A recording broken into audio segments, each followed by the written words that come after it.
Hello, Chill Computer Guy. Today we're in Reason 9.2. We are taking a look at Layer's Quadrosonic Sample Player. This is all over the Propellerhead website. It's on the main page. It's just blowing up. And so I had to download the trial version and check it out for myself. And basically what this is if we go over to the whoa, let me get it together here. Let's go over to the website. You can see what this is it's modeling some old synthesizers from the 80s and 90s, and these are the synthesizers it's modeling here.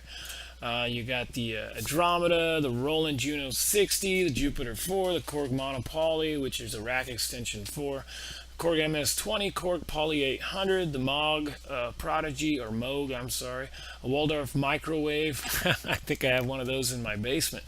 Oberheim Matrix, the Studio Electric SE1X. So some classic 80s and 90s synthesizers, and from what I've read up on this, these are basically kind of like sample libraries, if you will, or they're sampled sounds of those old classic synthesizers. Now, when I downloaded this, there wasn't a very large download size. Some of these, the sample library rack extensions, you'll go to download the demo, it'll be like 2 gigs worth of sample library you got to download. But this was I don't know, 7/10 of a gig or something. It wasn't that big. So let's go ahead and close that down, actually, and we'll take a look.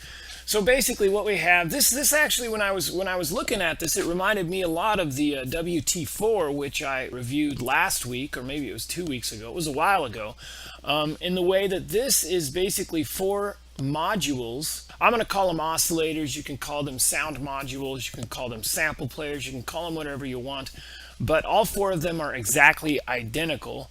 And each one has a drop down here, and here are all the possible simulations of the classic synthesizer. There's tons of them. You got some Juno stuff in here, and you can read up on all these, but basically know that each one of these 4 modules has tons of different things you can load into it. You can go anywhere from like just a basic sine, triangle, square, and saw wave to a noise wave, all up into a tubular Hammond and a vibraphone. Why not a Taurus, a Space Lab, a Prophet lead? Why not some jazz trumpet? Why not some fat funk art? So there they are. I'm going to scroll down them one more time. I'm going to scroll from the top. The very first one is the A6 above Costello. We're going to slowly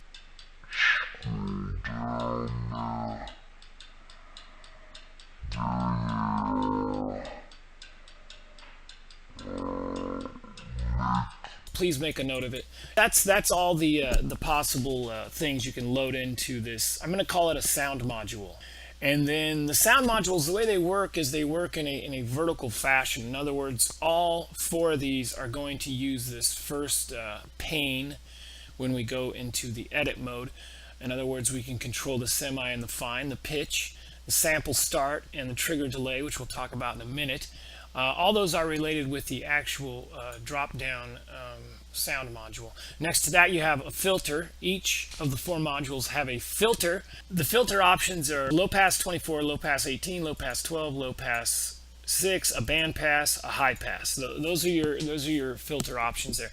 You have a normal standard resonance cutoff, and then your envelope influence. Now your envelope is below right here. Like I was saying, everything works in a vertical fashion. So this is your filter envelope for each filter. You have a low cut, a keyboard tracking, a velocity, LFO1, LFO2, and your mod wheel. Now the thing about these filters is each one of these, as I edit, let's take the attack up all the way. Now let's go to edit the second sound module. You will see it resets. In other words, everything below this line right here, is specific to the sound module you have selected. Now, something I have noticed about this particular rack extension is, maybe because it's going back to the old school here, is everything's hardwired. Like the LFOs are hardwired. So you have LFO1, LFO2, and this is hardwired to the low cut. This is hardwired to the keyboard tracking, as far as I can tell. Kind of interesting. If we go back over to the to the actual sound module, you have your semi and your fine, and then an LFO1 and LFO2. These are, again, they're hardwired to the semi, and LFO2 is hardwired to the fine. So that part's kind of weird. It's very, very limiting, but I guess it's in the nostalgia of the way the old synthesizers, they were all hardwired. The modulation matrix didn't really exist until much later on and much more into the digital age. But yeah, that's the filter. And then next to that, we have a distortion module, which is great. You know, you can turn it off and on, and you can control the amount of it. And then, like I say, everything's vertical. So the distortion that all four of these are sharing is in this drop down here. You have fuzz, scream, I guess, and then drive. Although it's scree, yeah, they could have. I guess that's the abbreviation for scream. So you have fuzz, scream, and drive. Those are your three distortion types. And then the amount of the distortion is dialed in with that potentiometer there. Next to that, we have a flanger, which is kind of cool. So each sound module can have a flanger. And then if we follow this vertically, we can see our this is striped. It's like a light gray, dark gray kind of thing. So you can see if we follow this down, oh, look at there. There's all of our parameters for the flanger, the rate, the man. Oh, that's manual. Interesting. Flanger manual. Feedback and the intensity. So you got rate, intensity, feedback, and manual. I don't know. I'll have to study about my flangers. I don't know if that makes sense to me. But anyway, so all the flangers, if you go vertically, these are the controls for the flanger. Next to that, we have a delay and a reverb. Now, the delay and the reverb, these are kind of like send effects, because if you go to the very bottom of the synthesizer, you can turn these off and on, and then you can set your amounts here, and then you can basically dial in the intensity with these potentiometers. And like I say, with each sound module, you can put in separate intensities, which is kind of cool. You know, so it's kind of like a reverb and a delay in the form of a send effect. Next to that, you have your pan, so you can pan your oscillators right and left. I'm sorry, your sound modules right and left. And then again, if you follow that vertically down, you have velocity sensitivity. And then LFO1 and LFO2 are just kind of hardwired to the pan. So it's, I don't know if they want you to mix these two. Maybe set one high, one low, and just have your pan go crazy. So yeah, I don't really understand these two LFO. Next to that, you have your amp envelope, just a standard ADSR, and each individual sound module has its own volume, so you can mix them to your taste. Below that, again, vertically down, you have your amp, and then you can, of course, control your velocity, your key velocity. In other words, you hit a key harder, your amp is screaming at you, you know. Very nice. And then we have velocity curve, so that's kind of nice. We have a lower curve, an upper curve, and a diagonal curve. We have, again, those LFOs, they're popping up everywhere. LFO amp 1 and then LFO 2 for the amp. Both of these are hardwired to the amp. And again, I don't really get that, but I guess you can, these LFOs, I'm really confused about the routing with this particular piece. Yeah, a little confusing, but there's some more LFO potentiometers. You know, why not just sprinkle them everywhere? Here's the wheel. Of course, you can control your mod wheel, the intensity of your amp via the mod wheel and whatnot. Hey, those LFOs we were talking about, here they are. Here's LFO 1, standard LFO. You have your, these look like the LFOs from Malmstrom, don't they? Yeah, they do. Sine wave, triangle, all that crap, random, up ramp, down ramp. You have a delay, you can delay your LFO, that's pretty cool. A rate your LFO. You can do a tempo sync, there you go. Goes from 16th quarter notes up to 1/32. That's actually not that fast. It should go up to 128, I think. Tempo sync, there's key sync. Why not have it so when you hit the key, it starts the LFO over every time. And then wheel, so you can have your mod wheel influence the trigger of your LFO, I guess. I don't know. Yeah, sure. Okay, so anyway, I was all over. I'm like, what the heck? There's no LFO2. Is it on the back? I flipped it over. I'm like, is LFO2 on the back? Is LFO2 on the back? No, it's not on the back. It's actually way the hell over here. So this is LFO2. Yeah, there it is. And this is a global LFO. That's global, so you know it's global. So yeah, global. So if you want to control your pan, you can do it globally or you can do it locally.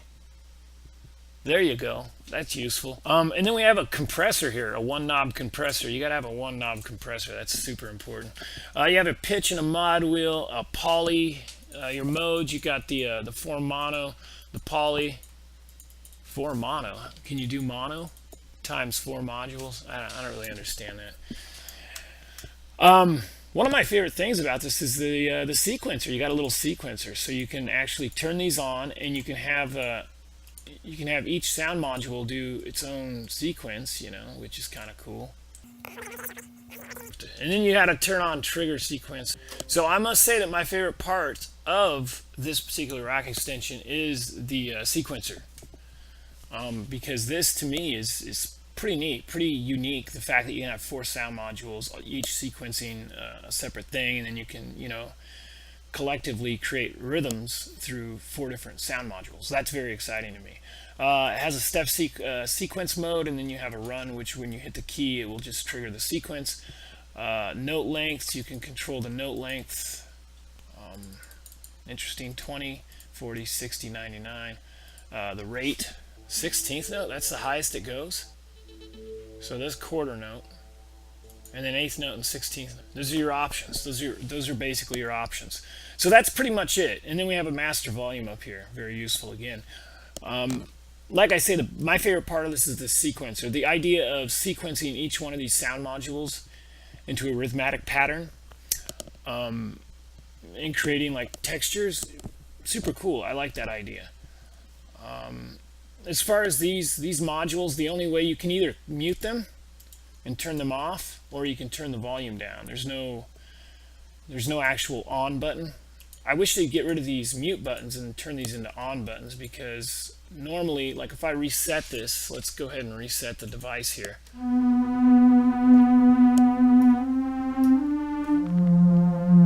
That's what we get. That's our initialized patch, if you will.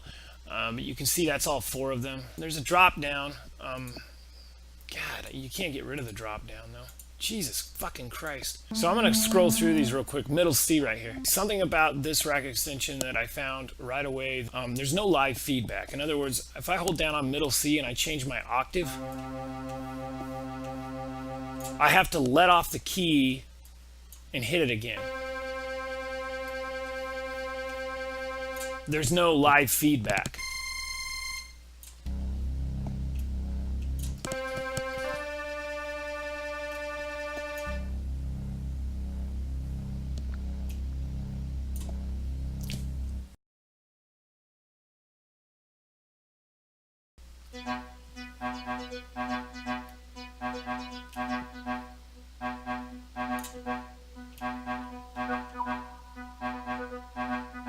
Anyway, you can do some interesting things here with this. Let's go ahead and initialize this patch, and we'll flip through some of these sound module. Okay, again, middle C.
go. So all kinds of stuff. I think I heard a glockenspiel. That was cool.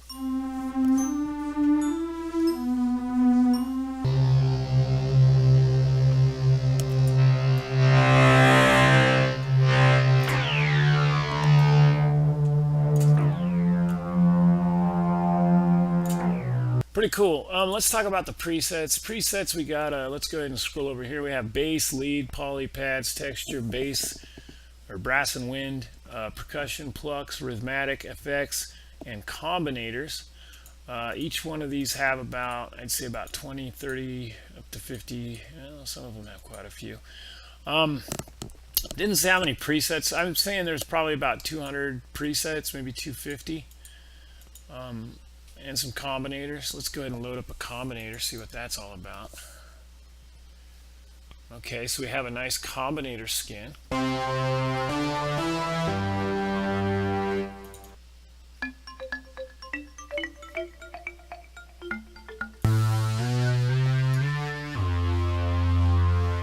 Okay, let's load up some normal presets. Let's start with analog bass here. Bass.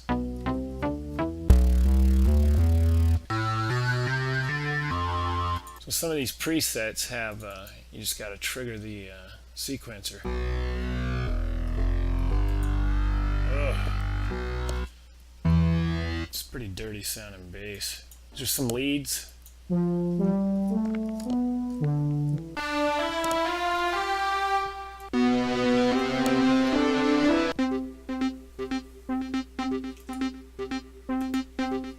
Alright, let's check out the pads. Next up,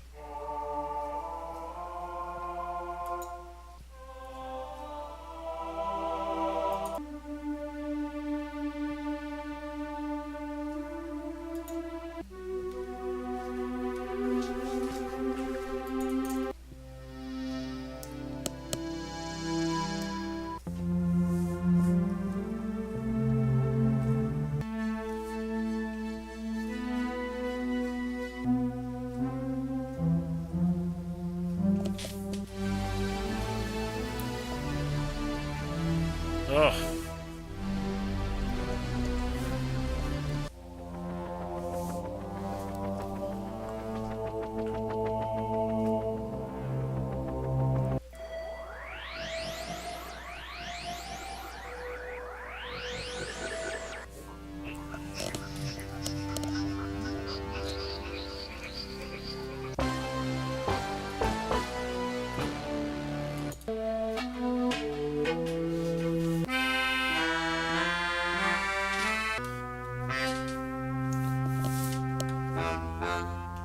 Percussion and plucks. Rhythmatic.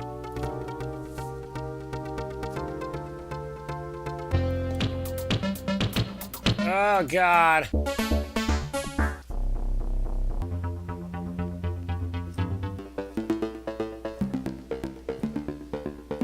All right, last category, sound effects.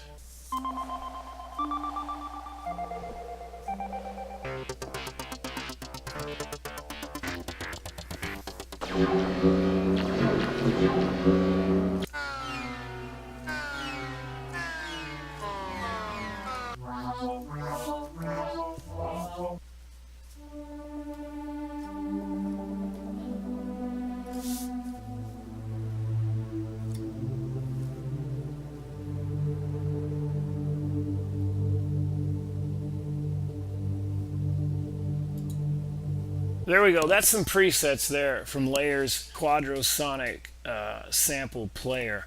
Now, what do I think of this rack extension? Pretty impressed with the sound engine. The presets sound pretty good. Sound-wise, it's really good. And I really like the idea of the sequencer. You know, I don't really care for the look of this thing. I think it's just ugly as shit.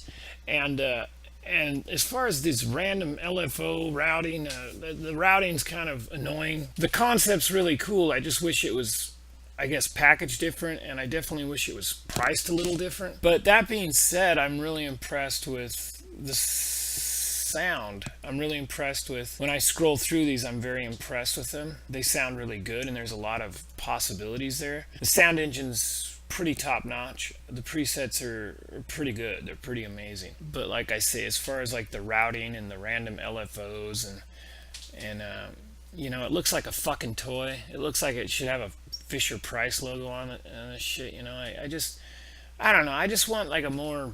Sometimes I want a more, I guess, sophisticated look to some of these things. But yeah, it's on sale for $69. It's normally 99.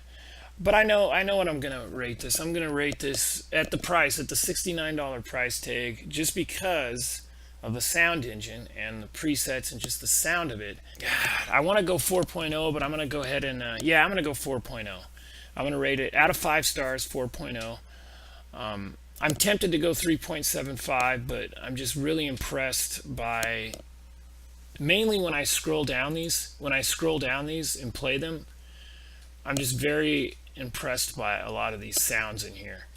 Like this to me is a lot to work with, and that plus the idea, the possibilities of the sequencer sequencing, you know, putting sounds in these 4 modules and then sequencing them, and then, you know, bringing your sustain down and your release down, and then making like almost like a plucky type of a thing going on, you know. So I'm seeing a lot of sound design possibilities.